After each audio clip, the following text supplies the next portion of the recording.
तो नमस्ते दोस्तों, कैसे आप सब। उम्मीद करता हूँ बढ़िया होंगे। और आज का जो लेक्चर होने वाला है वो करंट इलेक्ट्रिसिटी का लेक्चर नंबर 3 होने वाला है। वो मैं थोड़ा सा चालाक होने की वजह से ज़्यादा तेज़ नहीं बोल पाऊँगा मैं, तो उससे थोड़ा कम चलाना पड़ेगा आपको।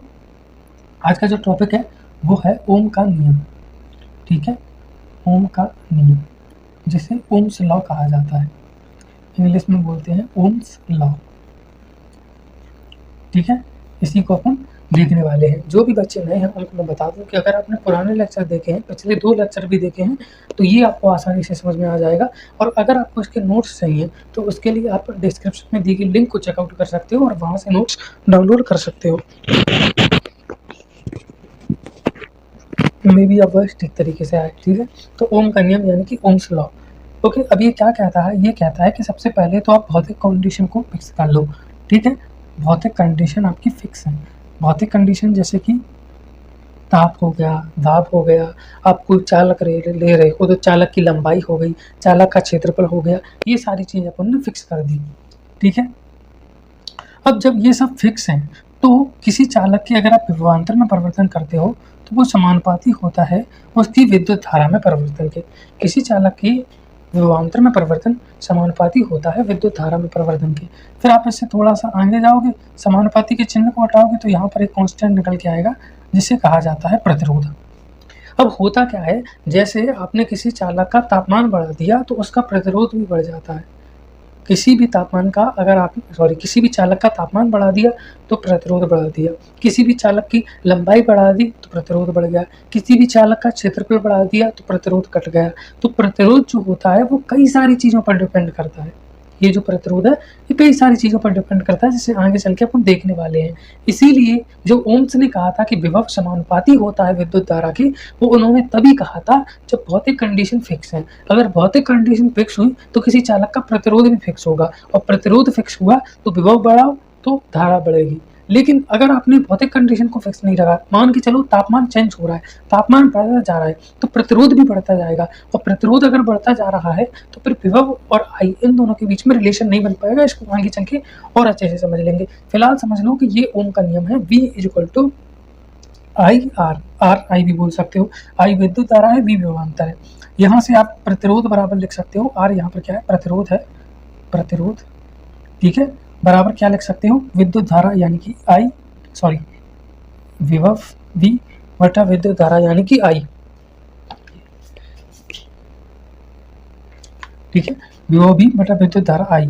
अब इनका मात्रक भी पूछा जा सकता है, तो ये होता है m(L)(T)-3 और a((1). ये वोल्ट का विभव का मात्रक होता है। विभव का मात्रक क्या होता है, वोल्ट होता है, और ये उसका विमीय सूत्र होता है। विद्युत धारा का विमीय सूत्र क्या होगा, एम्पियर, A4 एम्पियर। अब इसको सॉल्व कर लो, mL(T)-3 ऐसा का ऐसा रहा। ये विद्युत धारा ऊपर पहुंच गई तो a-2 हो गया, और ये निकल के आ गया प्रतिरोध का क्या, विमीय सूत्र। और इसका जो होता है मात्रक वो होता है ओम, जिसे इस चिन्ह से दर्शाते हैं। तो पहले इन चीज़ों को नोट कर लो कि ओम का नियम क्या कहता है। V = I इफ और फिजिकल कंडीशन जैसे तापमान हो गया, दाब हो गया, और क्षेत्रफल, लंबाई वगैरह, पदार्थ की प्रकृति, ये सब फिक्स है, तो विभवांतर समानुपाती होता है उसमें विद्युत धारा के प्रवाह के।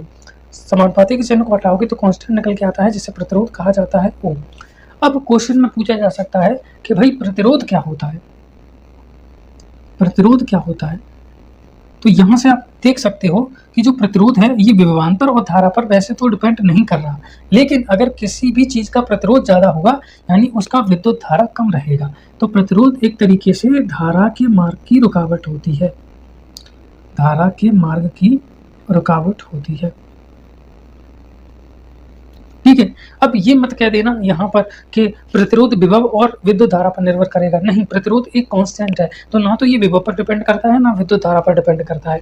विद्युत धारा और विभव आपस में समानुपाती हैं, तो अगर विद्युत धारा को बढ़ा दिया तो विभव भी बढ़ जाएगा, और अगर ऊपर की संख्या बढ़ गई, नीचे की संख्या बढ़ गई, तो रेशो चेंज नहीं होता। मैं पहले भी कई बार बता चुका हूँ। तो प्रतिरोध धारा के मार्ग की रुकावट होती है, इसे R से दर्शाते हैं, और ये इसका मात्रक हो गया जिसे ओम कहा जाता है। और mL(T)-3 a-2 ये क्या निकल के आ गया, ये इसका जो विमीय सूत्र है वो निकल के आ गया। और देख लेते हैं ओम के नियम के बारे में चीजें। तो बेसिकली होता क्या है, इसे ओम के नियम का वृहद रूप कहा जाता है, यानी कि बड़ा वाला रूप कहा जाता है। इसका एक सूक्ष्म रूप भी होता है, जिसे लघु रूप भी आप बोल सकते हो। क्या सूक्ष्म रूप भी होता है या लघु रूप भी होता है। अब सभी को मैंने धारा घनत्व का फॉर्मूला पढ़ाया था। धारा घनत्व इज इक्वल टू होता है क्या, N E V D. V D क्या है, ड्रिफ्ट वेलोसिटी, ई एक इलेक्ट्रॉन का चार्ज, और एन इलेक्ट्रॉन घनत्व होता है, बेसिकली एकंक आयतन में उपस्थित इलेक्ट्रॉनों की संख्या, और ये धारा घनत्व होता है। ठीक है, अब J is equal to N E. धारा घनत्व का फॉर्मूला क्या बताया था, ई टाउ बटा एम। ई यहाँ पर वही इलेक्ट्रॉन हो गया, ई विद्युत क्षेत्र है, टाउ विश्रांति काल है, और एम द्रव्यमान है। अगर इसको मैं वेक्टर में बनाऊं तो यहाँ पर भी वेक्टर लगाना पड़ेगा, क्योंकि ये भी सदिश राशि है और विद्युत क्षेत्र भी अपनी सदिश राशि होती है। तो यहाँ पर जे वेक्टर को हटाई दो। अब एन ई का ई में मल्टीप्लाई किया तो ई स्क्वायर, और ई ऐसा का ऐसा, टाउ बटा एम।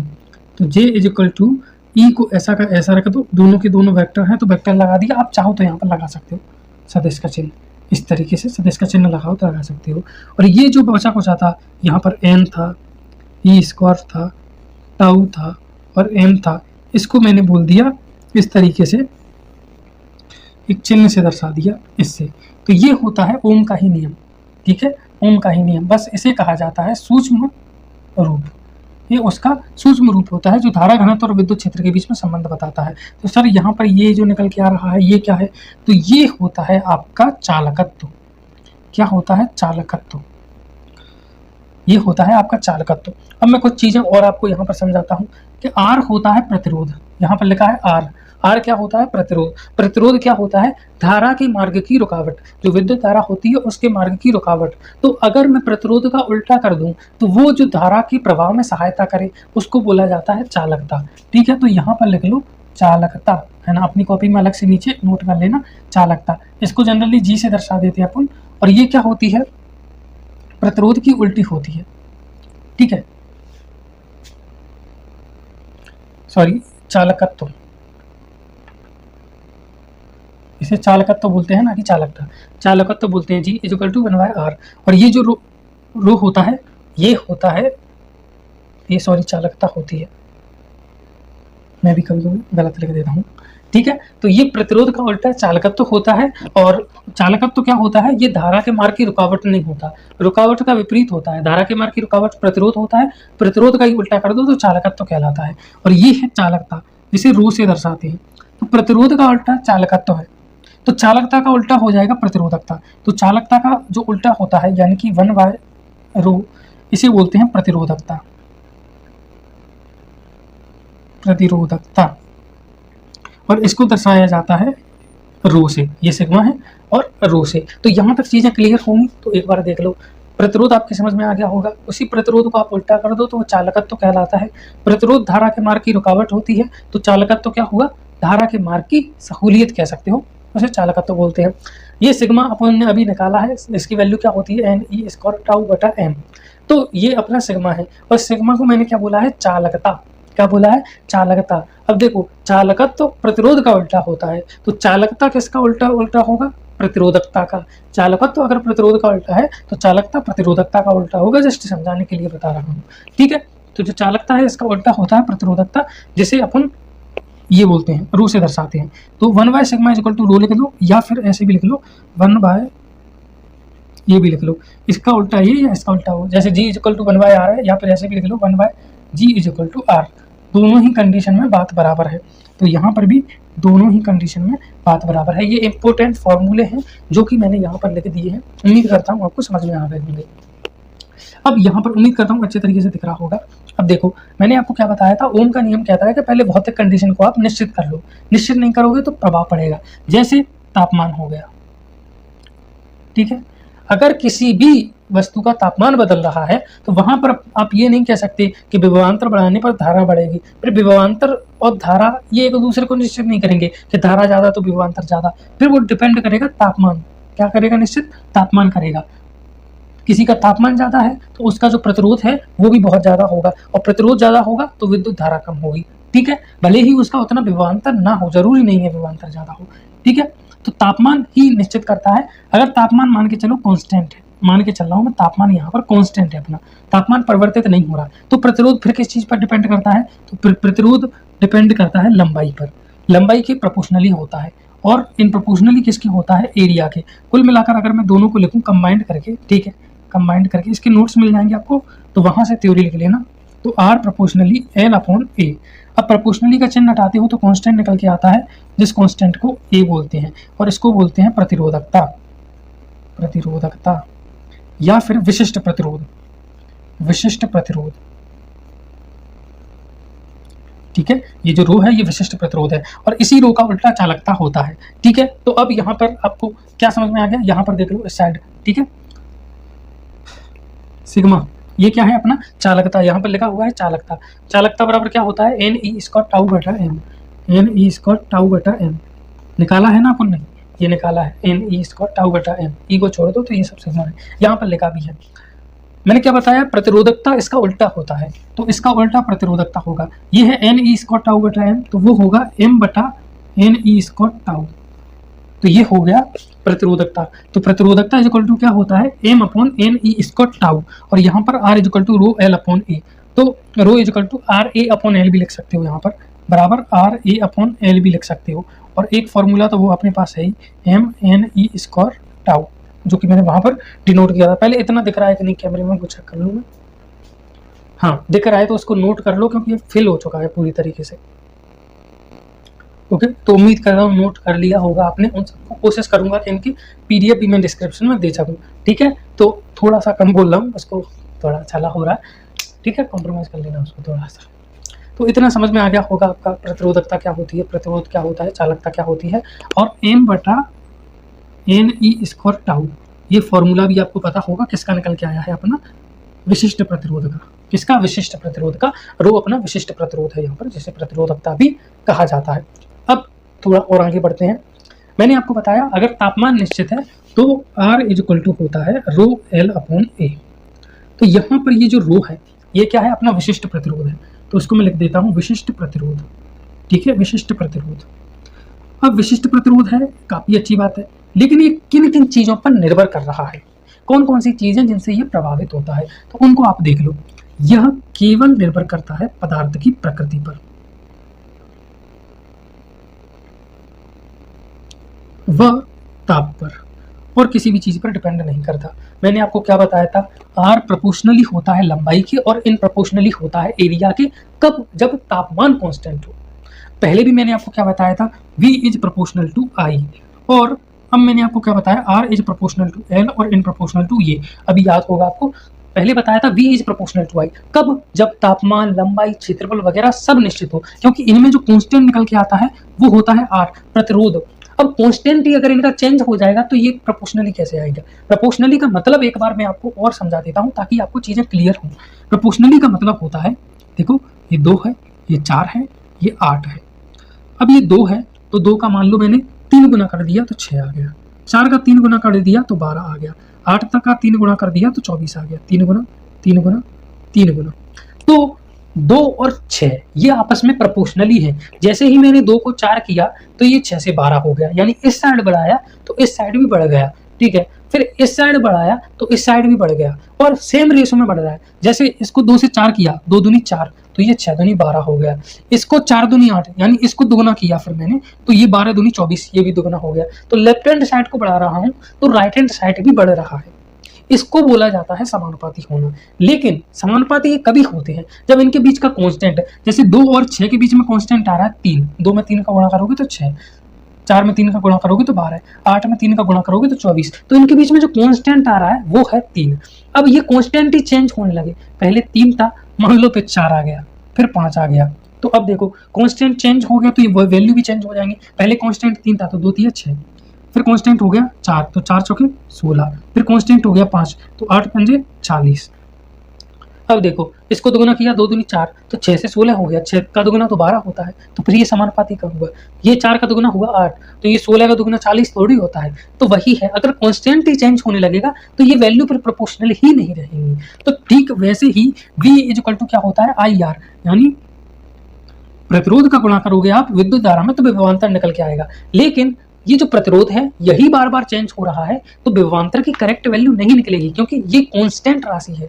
ये दोनों प्रोपोर्शनली तभी होंगे जब ये कांस्टेंट ही रहेगा। और ये कांस्टेंट कब रहेगा, जब आपका तापमान निश्चित है, आपका एरिया निश्चित है, क्योंकि ये प्रतिरोध किस पर डिपेंड कर रहा है, मैंने बताया था ना, लंबाई पर डिपेंड कर रहा है, क्षेत्रफल पर डिपेंड कर रहा है। लंबाई और क्षेत्रफल बदला यानी प्रतिरोध बदला, और प्रतिरोध बदला यानी इनका कांस्टेंट बदला, और कांस्टेंट का बदला तो फिर ये ओम का नियम यहाँ पर फेल हो जाएगा, काम नहीं करेगा। तो अगर क्वेश्चन में ये पूछ लिया कि ओम के नियम की सीमाएं क्या है, तो वो भौतिक कंडीशन निश्चित हो तभी काम करता है। तापमान में अगर परिवर्तन हो रहा होगा तो वहां पर ओम का नियम का काम नहीं करेगा। तो ठीक वैसे ही यहाँ पर आर प्रोपोर्शनली एल के, एन प्रोपोर्शनली ए के, तो इनके बीच में कांस्टेंट क्या निकल के आ रहा है, रो इनके बीच का कांस्टेंट निकल के आ रहा है।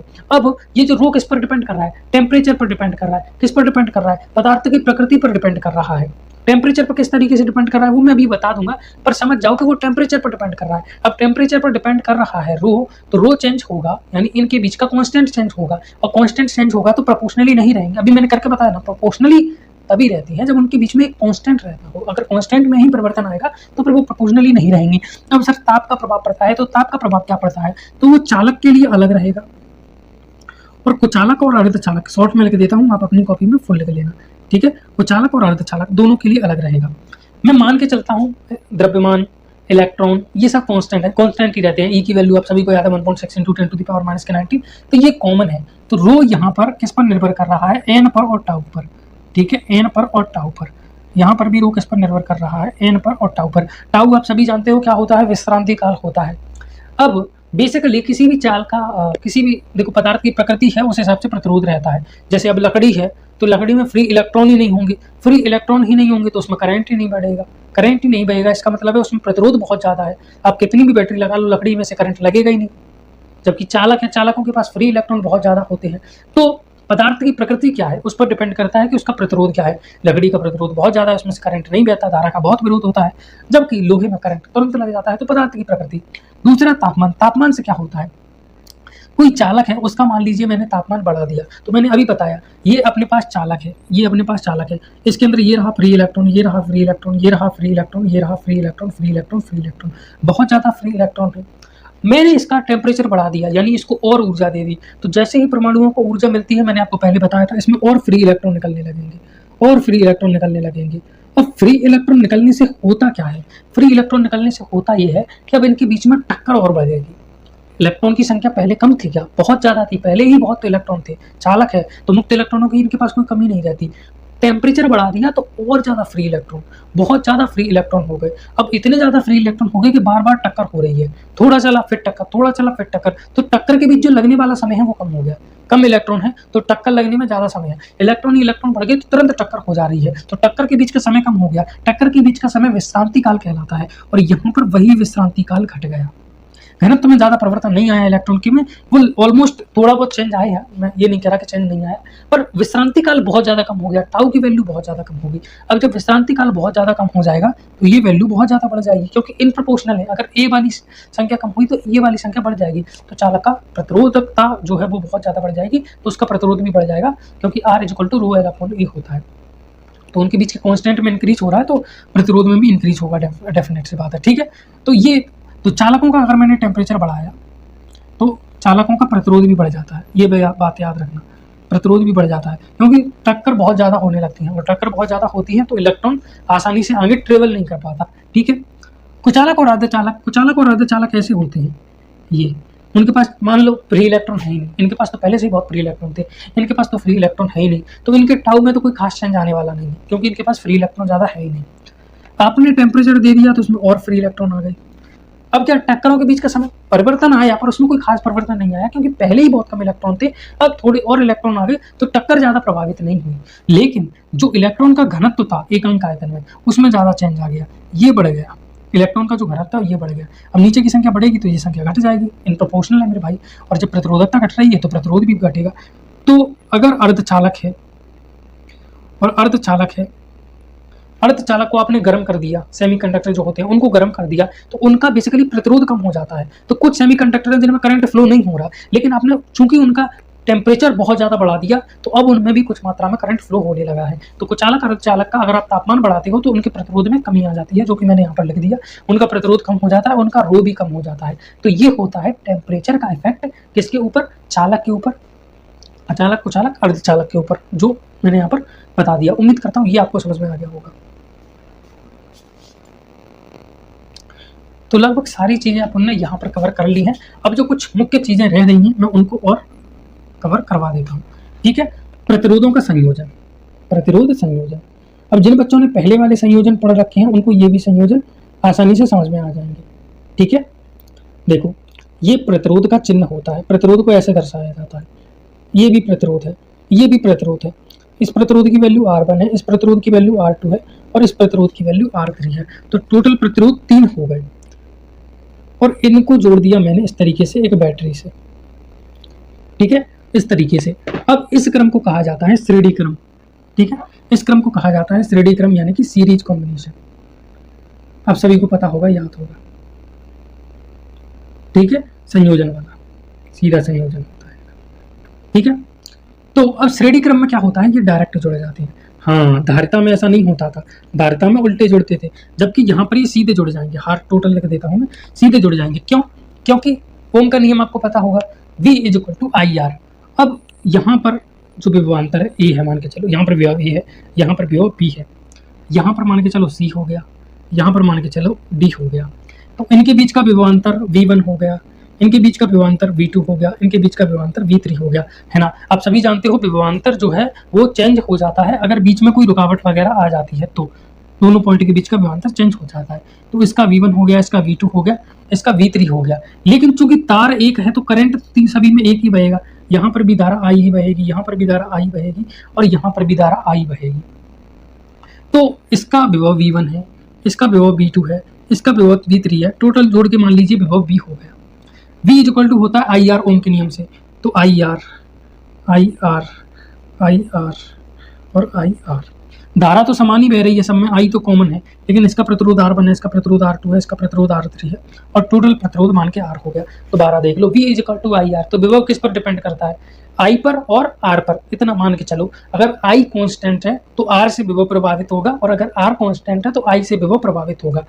यहाँ पर करंट यानी I ये तो सभी में समान ही बह रही है। R चेंजेबल है, R चेंजेबल है तो सबका विभव भी चेंजेबल होगा। तो इसका विभव V1, इधर विभव V2, इधर विभव V3। विभव या विभवांतर कुछ भी बोलो, ठीक है, विभवांतर ही बोला जाएगा वैसे। V1 V2 V3 टोटल जोड़ा विभव V हो गया। V = IR, फॉर्मूला लगा दिया तो IR1 IR2 IR3 और IR हो गया। विद्युत धारा सभी में कॉमन है तो धारा से धारा कैंसिल, तो R ये रहा नेट बराबर R1 प्लस के R2 प्लस के R3। ठीक है, ऐसे ही R4 और प्रतिरोध लगे हैं तो R4 डेटा जितने प्रतिरोध है सबको सीधा जोड़ दो।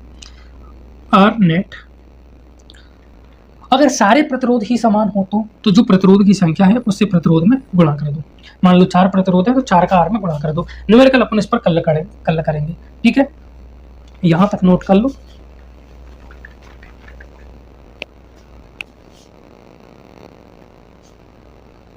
ओके, हाँ, तो ये हो गया श्रेणी क्रम संयोजन। अब समांतर क्रम संयोजन और देख लो। V = IR, बस ये ओम का नियम याद रखना। देखो ये प्रतिरोध हो गया, ये प्रतिरोध हो गया, ये प्रतिरोध हो गया, इसको मैं R1 बोल देता हूँ, इसको R2 बोल देता हूँ, इसको R3, और भी कई सारे प्रतिरोध हो सकते हैं। विभव डिपेंड करेगा विद्युत धारा और प्रतिरोध पर, इतना तो पक्का है ना। ये चेंज है, अगर ये चेंजेबल है, प्रतिरोध बदल रहा है और I कांस्टेंट है तो विभव बदलेगा, और अगर I कांस्टेंट है और R बदल रहा है तो विभव भी बदलेगा। अब यहाँ पर देखो, करंट आया I, अब उसके पास जाने के लिए 3 रास्ता है। तो कुछ करंट इधर चला गया I1, कुछ करंट इधर चला गया I2, कुछ करंट इधर चला गया I3। देखो भैया, प्रतिरोध अलग अलग है तो हर रास्ते में रुकावट अलग अलग होगी। प्रतिरोध यानी रुकावट, तो प्रतिरोध अलग अलग तो रुकावट अलग अलग, और अगर रुकावट अलग अलग है तो करंट सब में बराबर नहीं जाएगा। अगर तीनों प्रतिरोध बराबर होते तो तीनों में करंट बराबर जाता, लेकिन किसी का प्रतिरोध ज्यादा है, प्रतिरोध ज्यादा यानी रुकावट ज्यादा है, तो जहां पर रुकावट ज्यादा है उधर करंट कम जाएगा, जहां पर रुकावट कम है उधर करंट ज्यादा जाएगा। तो पता नहीं अपने को कौन सा प्रतिरोध ज्यादा है कौन सा कम है, पर इतना तो पता है ना कि प्रतिरोध तीनों अलग अलग है। और तीनों प्रतिरोध अगर अलग अलग हैं, तीनों प्रतिरोध अगर अलग अलग हैं तो इधर अलग धारा जाएगी, इधर अलग धारा जाएगी, इधर अलग विद्युत धारा बहेगी। ठीक है, अब यहां पर देख लो, धारा अलग अलग है सभी में, लेकिन जो प्रतिरोध है वो प्रतिरोध भी अलग अलग है, धारा भी अलग अलग है, प्रतिरोध भी अलग अलग है। इट मीन्स कि इनका जो विभव है, क्योंकि शुरुआती और अंतिम बिंदु इनके समान है, इसको मान लो बैटरी से जोड़ दो इस तरीके से, तो इनके बीच का विभव कांस्टेंट ही है। तो विभव तो कांस्टेंट है, लेकिन क्या धारा बदल रही है। तो टोटल धारा I बराबर हो गया I1 प्लस के I2 प्लस के I3। विभव इन पॉइंट के बीच का v ही मान के चलते विभव बराबर है। मैं पिछले लेक्चर में समझा चुका हूँ क्यों होता है ये। अब विद्युत धारा बराबर I1 I2 प्लस के I3, v equal to I R है तो I इक्वल टू वी बटा आर हो गया। ठीक है, तो ये कर दिया v बटा आर, v बटा आर, v बटा आर। क्या कर रहे हो सर, प्रतिरोध अलग अलग है ना, तो इधर R1 हो गया, इधर R2 हो गया, इधर R3 हो गया, ये R टोटल हो गया, टोटल या नेट कुछ भी बोल दो आप। विभव तो सब में समान है तो विभव से विभव कट गया, तो 1 बटा आर टोटल बराबर 1 बटा R1 प्लस 1 बटा R2 प्लस 1 बटा R3 निकल के आ गया। सर 3 ही प्रतिरोध दिए हो जरूरी थोड़ी है, अच्छा और भी दिए होंगे तो जितने भी दिए होंगे उनको उल्टा करके जोड़ देना। ठीक है, अगर 2 ही प्रतिरोध दिए हों तो जैसे 1 बटा R टोटल है, पहला प्रतिरोध R1 दिया है, दूसरा प्रतिरोध R2 दिया है, तो इसको सॉल्व कर लो। R2 इधर चला गया मल्टीप्लाई में, ये इधर चला गया मल्टीप्लाई में, फिर इनका आपस में मल्टीप्लाई हो गया, तो 1 बाय R टोटल बराबर ये R2 इधर चला गया, ये R1 इधर चला गया, बीच में प्लस लगा है, आपस में मल्टीप्लाई हो गया। एलसीएम निकालना तो आता होगा ना, इतना तो पता होगा, उल्टा कर लो तो ये R टोटल हो गया R1 R2 बटा R1 प्लस के R2, भैया उल्टा हो गया ये। तो 2 प्रतिरोध हों तो क्या करना है, दोनों का गुणा कर देना बटे दोनों को जोड़ देना है, सिंपल सा फॉर्मूला है जो मैंने आपको पहले भी बताया था। और मान लो सभी एक जैसे ही हैं, ये भी 1 बाय आर है, ये भी 1 बाय आर है, ये भी 1 बाय आर है, तो कुछ नहीं करना, आप टोटल निकालने के लिए जो प्रतिरोध है उसको डिवाइड कर देना कि ऐसे समान कितने प्रतिरोध है। जैसे 4 ओम का प्रतिरोध यहाँ पर लगा हुआ है, फिर 4 ओम का यहाँ पर लगा हुआ है, फिर 4 ओम का यहाँ पर लगा हुआ है, फिर 4 ओम का यहाँ पर लगा हुआ है, इस तरीके से। अब बोल रहा है टोटल निकालो, तो ये भी 4 है, ये भी 4 है, ये भी 4, सभी के सभी 4 है, तो 4 को डिवाइड कर दो। ऐसे कितनी है, 1 2 3 4 5, 2 2 4 सॉरी 4 प्रतिरोध है, गलत लग गई है, 1 2 3 4 4 प्रतिरोध हैं, तो 4 से डिवाइड कर दो 1, टोटल प्रतिरोध 1 निकल के आ गया। और 2 ही प्रतिरोध दिए हों ऐसे, एक प्रतिरोध यहाँ पर लगा दिया, एक यहाँ पर, ये 3 है और ये 4 है, तो क्या करो, पहले दोनों का गुणा करो, 4 3 12 हो गया, फिर दोनों को जोड़ो, 4 और 3 7 हो गया, 12 बटा 7, यही आपका टोटल प्रतिरोध आंसर हो गया जो कि यहाँ पर निकाला है। और अगर इससे ज़्यादा हो, अलग तरीके से हो, तो इस फॉर्मूले को लगा लो जो हर जगह लगेगा। तो प्रतिरोधों का संयोजन मैंने आपको बता दिया, ओम का नियम V equal to I R ये भी बता दिया, प्रतिरोधकता क्या होती है, प्रतिरोध क्या होता है, चालकता क्या होती है, चालकत्व क्या होता है, इनके SI मात्रक ये सब बता दिए। क्रैश कोर्स के हिसाब से अपन बिल्कुल सही चल रहे हैं, मतलब इतना ही आपको कवर कराना चाहिए और इसी स्पीड में कवर कराना चाहिए। बाकी आपको लगता है आपको अपने हिसाब से कुछ और एफर्ट लगाना है, जो कि आपको लगाना चाहिए, क्योंकि अपन शॉर्ट में पढ़ रहे हैं, शॉर्ट नहीं पढ़ रहे लेकिन शॉर्ट में पढ़ रहे हैं, फास्ट 30 मिनट में पूरा सिलेबस कंप्लीट नहीं कर रहे, मतलब 30 मिनट के अंदर अपन पूरा लेक्चर कंप्लीट कर रहे हैं। तो इसमें ज़्यादा चीज़ें, ज़्यादा एग्जांपल नहीं करा पाता मैं, ज़्यादा डिटेल में नहीं जा पाता, लेकिन समझाता हर एक चीज़ को हूँ। उसी हिसाब से आपको तैयारी करनी है, आप खुद की मेहनत ज़्यादा दीजिए क्योंकि ये क्रैश कोर्स है। ठीक है, अब थोड़ा सा मुँह में छाला हो रहा है यहाँ पर, तो बोलने में भी प्रॉब्लम आ रही है, लेकिन उम्मीद करता हूँ आप सारी चीज़ों को समझ रहे होंगे। और अगर ऐसा है तो मैं आपसे किसी अगली वीडियो में मिलूँगा। आपको कोई भी डाउट रहता है तो वो आप कमेंट सेक्शन में बेझिझक लिख सकते हो, और या फिर आपको यहाँ पर कोई इंप्रूवमेंट चाहिए होती है तो उसको भी लिख सकते हो। जो बच्चे बोल रहे थे, क्योंकि बहुत सारे बच्चों का कमेंट आया कि सर क्वालिटी में थोड़ा इशू है, तो मैं पहले से ही उसको इस बात पर ध्यान देता हूँ, बड़े बड़े बोल्ड लेक्चर के अंदर लिखता हूँ, तो 360p पर अगर आप देख रहे हो तो आपको क्लियर दिखेगा, इतनी क्वालिटी वो यूट्यूब में दिखाता है। एक 144 पर देखोगे तो काम नहीं चलेगा। अब प्रॉब्लम मेरे साथ ये होती है कि अगर आप फ़ोन से रिकॉर्ड करते हो तो फ़ोन की जो पिक्सल्स हैं वो बहुत ज़्यादा होती हैं। जनरली आप कैमरे से रिकॉर्ड कर रहे हो तो उसकी पिक्सल, जैसे आईफोन है तो वो 12-13 मेगापिक्सल का एक फ़ोन आता है। जनरल जो एंड्रॉयड फ़ोन होता है वो 40 मेगापिक्सल 50 मेगापिक्सल का आता है। उससे क्या होता है, जो वीडियो क्वालिटी है वो ज़्यादा पिक्सल में रिकॉर्ड होती है, तो साइज़ ज़्यादा होता है। तो जो मैंने 30 मिनट की वीडियो रिकॉर्ड की है, ये करीब 1 GB के आसपास चली जाएगी, और इसको अगर मैंने यूट्यूब पर सीधा अपलोड कर दिया तो 1 GB के आसपास नेट पूरा अपना इस वीडियो के अंदर चला जाएगा क्वालिटी मेंटेन करने में। अब इतना नेट 1 GB मेरे पास होता नहीं है कि मैं यूट्यूब में ही दे दूँ पूरे नेट को, मुझे भी खुद यूज करना होता है। तो पहले वीडियो को कंप्रेस करते हैं, और जब वीडियो को कंप्रेस करते हैं तो उसकी क्वालिटी थोड़ी सी डिक्रीज हो जाती है ओरिजिनल क्वालिटी के मुकाबले, और फाइल साइज जो होता है वो घटकर ज़्यादा से ज़्यादा 200-250 MB रह जाता है। तो फाइल साइज़ कम हो जाता है, इस चक्कर में थोड़ी क्वालिटी हो जाती है, लेकिन अगर आप 360 पर देखोगे तो फिर भी आपको बहुत बढ़िया तरीके से दिखाई देगा। ओके।